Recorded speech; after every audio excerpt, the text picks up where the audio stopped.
صباح الخير أصدقائي، وهابي فالنتاين لكل المتابعين. اليوم بمناسبة عيد الحب رح نعمل سناك خفيف وسهل ولذيذ.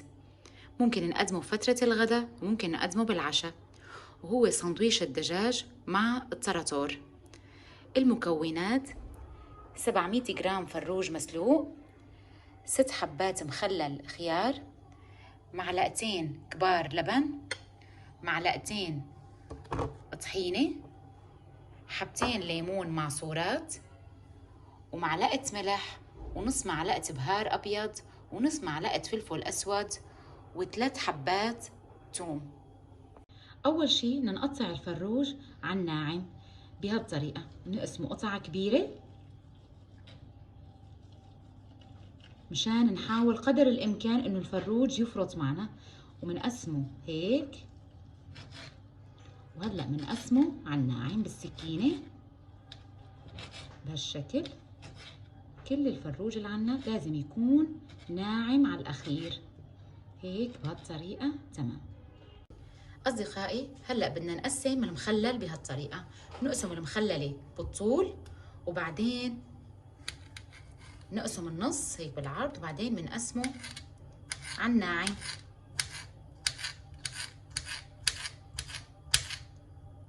تمام، هيك بصير صار عنا مخلل على الناعم، وهيك بيكون صار عنا شكل الفروج هو مفروم.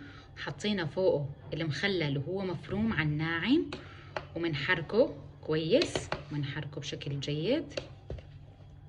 حركه منيح، ومنضيف عليه الملح والفلفل والبهار الأبيض، وكمان منحركهم بشكل جيد. وهلأ بننتقل لمرحلة تحضير التراتور. هلأ انتقلنا مشان نعمل التراتور. أول شي بنحط اللبن اللي هو عبارة عن 3 معالق لبن كبيرة، وهلأ بنضيف طحينة كمان بمعدل حوالي معلقتين 3، ومنحط الثوم اللي دقيناه. طبعا بندقه مع نص معلقة ملح. دايما لازم نتذكر انه وقت ندق الثوم نحط له ملح. وهلا بدنا نضيف الليمون المعصور اللي هو حبتين، ممكن نضيف الكمية كلها، ممكن نصها حسب الرغبة. منحرك ومنشوف سمكية التراتور. لازم نحركه بشكل جيد مشان ما يبرغل عنا اللبن.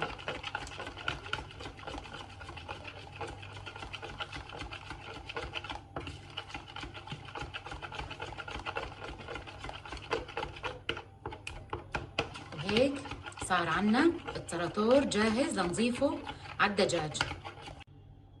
وهي الشكل النهائي للدجاج مع التراتور قبل ما نحطه بالسمون.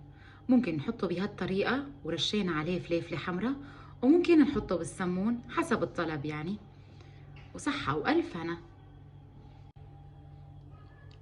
وهي الشكل النهائي لأكلتنا الدجاج مع التراتور بعد ما حطيناه بالسمن. ممكن نضيف عليه حسب الرغبة زيت زيتون، نحط له شوي من زيت الزيتون لأنه أكلتنا يعني حسب الرغبة. هيك ممكن ندوقها مع الزيت الزيتون. شفتوا أكلتنا لليوم مش قد هي سهلة ولذيذة؟ صحة وألف هنا، وكل عيد حب وأنتوا بألف خير.